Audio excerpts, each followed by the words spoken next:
Ghana mpanimfoɔ ani cocoa board na face kakrabia ahodoɔ institutions no mu bi so ahyia ama wɔn nyinaa kwa adwenkro mu sɛ wɔn cocoa bill no nyame ɛyɛ adom a ɛso a wɔn nsa ensamfa ngumu ho bie mu na entumi mu na ɛho hyehyɛ emfa ne ntoma pa emfa mfra nti sɛ sika no nyade so mba bɛyie ne mum ensa ngo ho na wɔn nsa ntua bi ngu so mfa ma wɔn emu nkyerɛ mu Adom TV Kasee ɛdeba Opepon bosomenda neto sudunkunu afimpinu eni aduonu miensan mu ena abosomensia cocoa bill bia the face value eye Ghana sika no 940.42 million emachiroye na Bank of Ghana ejina cocoa board anemu eye nhyehyeye a epribia woye no sene ebeye a abosomensia foforo cocoa bill no anka obetumi atua nanso auction anu wo hwe animu kwan se wo beye no wantumi anye ye no nti no Ema sika no so teye ebedru 855.42 million Ghana cedis.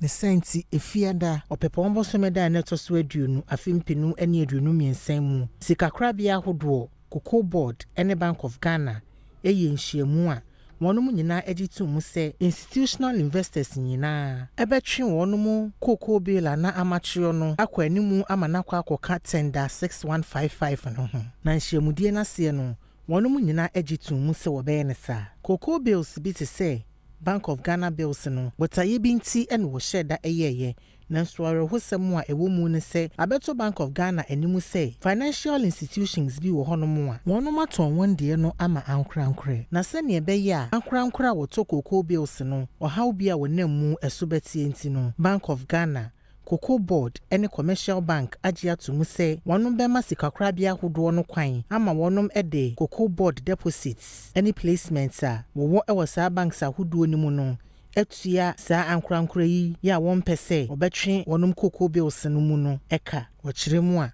cocoa board fo ahyɛ wɔnom bɔ sɛ afimpinu ɛne aduonu miensa crop season no emu yɛ na wɔnom a wɔto cocoa afi nso no ɛkɔ n'anim bebree ɛkyɛn afi a etwa mu no ne senti wɔnom hwɛ ne mu kwan sɛ ɔhaw yi asese wɔnom na mu no ɛnkyɛ wɔnom ebesiesie sɛ ne bɛyɛ a nhyehyɛe a cocoa board ɛne wɔnom investors no ɛyɛyɛ no obetumi aduru ho saa enkrata yi ɛnɛ ɔpepɔn bosome de to so aduonu miensa afimpinu ɛne aduonu miensa mu ɛna Bank of Ghana ɛde betu dwa